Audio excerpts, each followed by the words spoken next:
If you want to learn how to create a modern asymmetrical design to wow your friends and family, then look no further. In this step-by-step tutorial, I'll guide you through the process to create a gorgeous floral design. So grab a coffee or pour some wine, sit back and relax, and join me for today's video.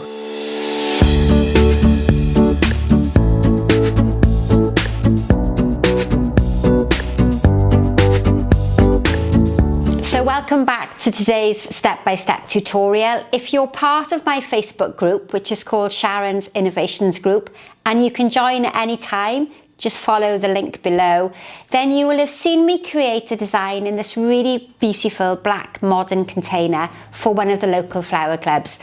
And lots of people commented on it, and I thought it would be a good start for today's tutorial. Now I've got this lovely black metal container. I've had it for a little while, but the neck on the top of it is quite narrow.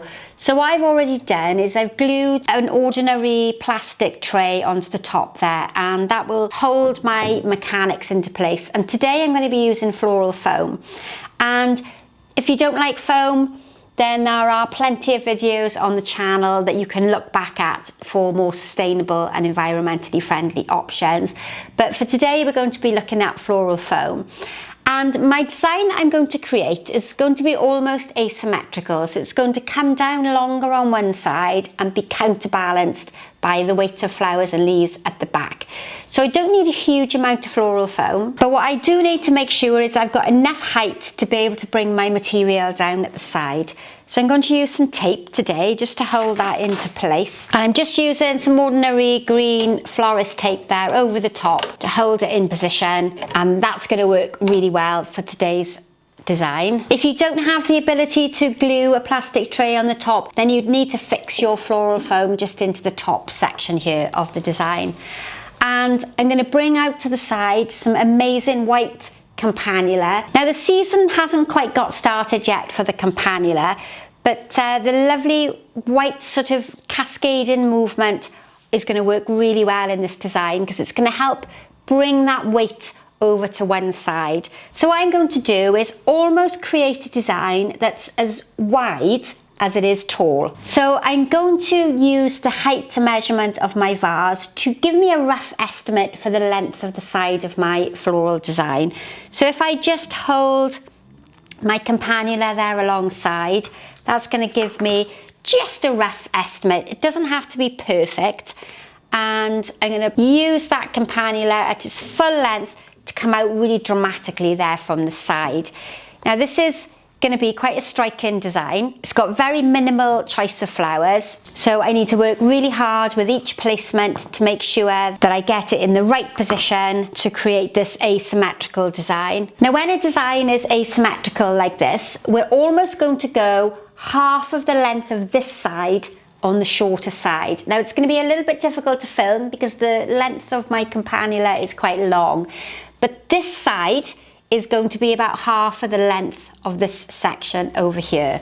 And that's going to give us those traditional 1/3, 2/3 proportions. There are other proportions that you can work to, but for today, we're trying to counterbalance the long weight of the Campanula with some heavier, rounder shaped foliage on the opposite side. These at the moment are a little bit long. If you can imagine that the opposite side needs to be about half the length of my longest part.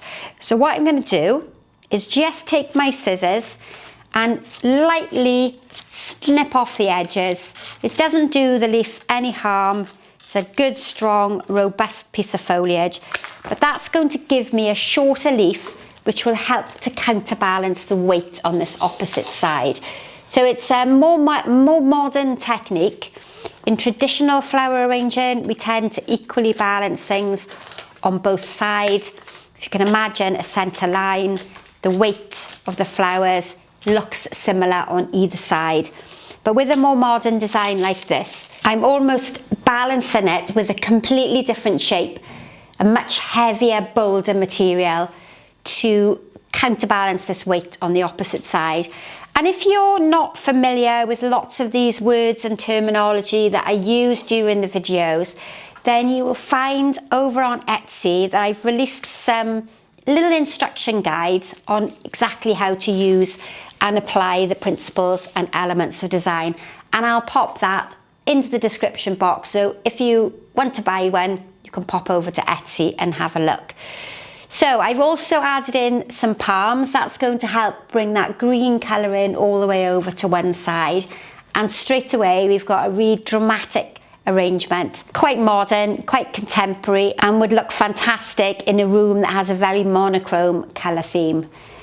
Right, so now we've got a bit more of a traditional foliage. This one you might recognise as being rosemary, but I've chosen this because it's got a slight curve in it, and it's going to help come over the front of my container.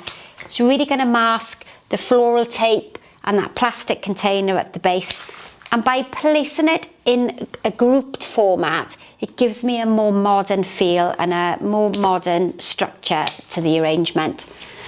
A little bit just through the Campanula as well, but rather than spreading it out in a really traditional manner, I've made emphasis with those groups of different textured flowers. Now just at the back, to cover my floral foam, I'm going to use some small pieces of pistache foliage. One of the important factors with a tall arrangement like this is that it's well balanced and stable and it doesn't tip forward.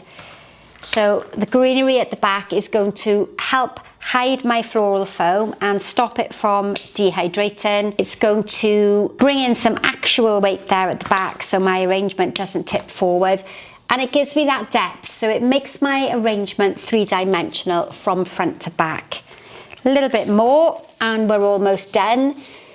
So the foliage there at the back is less important in its visual appearance because you're not going to see it, but the flowers with the more interesting textures and colours are going to be worked through to the front so we can really appreciate them. Next I'm going to use the Chincherincee, and this is the black-eyed version. So if you just see on that one there, you can see there's a little black centre, and that's going to help connect with the colour of my container.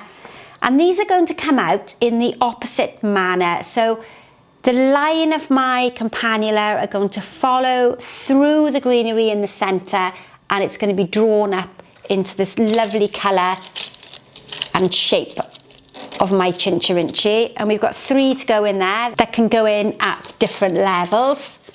I don't want to hide them behind the foliage. The foliage and the flower is just as important, and we want them all to be clearly seen. But hopefully you can see now that that sweep of colour comes from the Campanula through the centre of my arrangement and tips up at the end where those beautiful Chincherincee flowers are. Now towards the centre, in what I would call the focal area or the more dominant section of the arrangement, I've got 2 different types of flowers.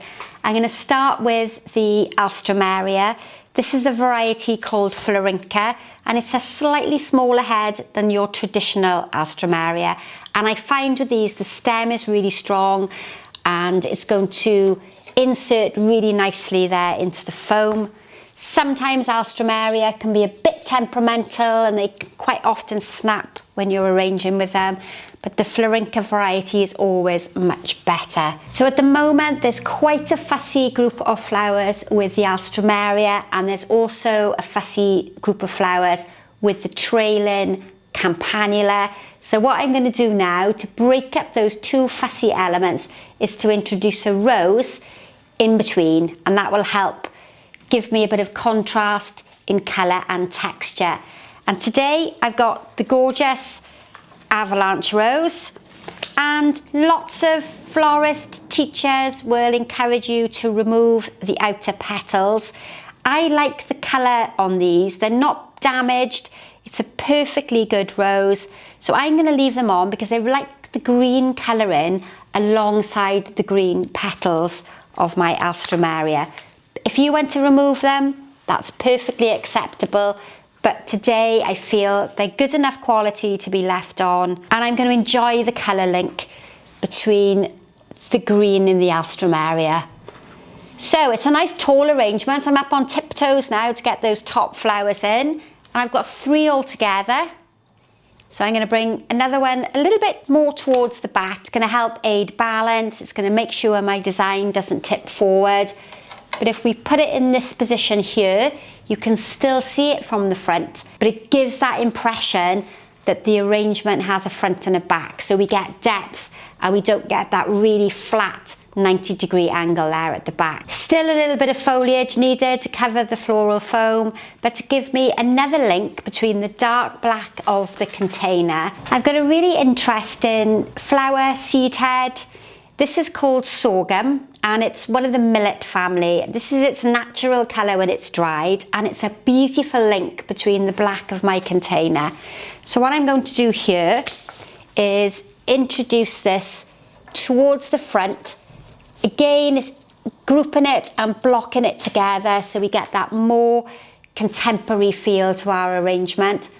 On its full stem, it's quite long, but I'm going to cut it down and keep it in that grouped section there towards the middle. I've got 3, so I'm going to put one more towards the top as well. So the group in the front is bringing that black colour in towards the centre of my arrangement, and by just popping one in the back, it helps to give a bit of height and really draw my eye backwards. At the moment, it's a little bit too much of a perfect line for me, so I'm just going to move this one a bit higher and to the side.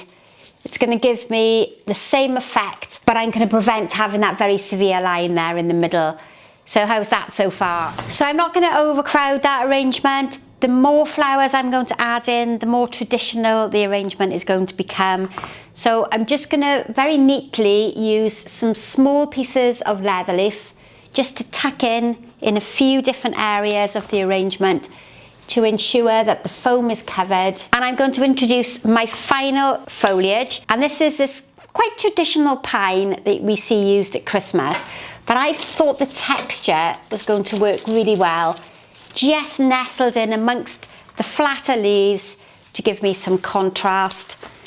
And I think I'm pretty much done with this arrangement. A final few pieces of the pine towards the back, just nestled in wherever I've got any foam visible. I'm still grouping it together so we get that more contemporary feel. But I'm really pleased with how that arrangement has turned out. So as well as there being some publications on Etsy that explain the principles and elements of design, I'm also uploading an instructional guide to go with the design that I've created today, and you'll find that in the link in the description box below.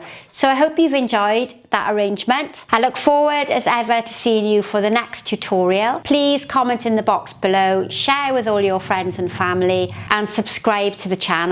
Hit that notification bell if you want to be told every time I upload a new video, and I look forward to seeing you very soon. So bye for now.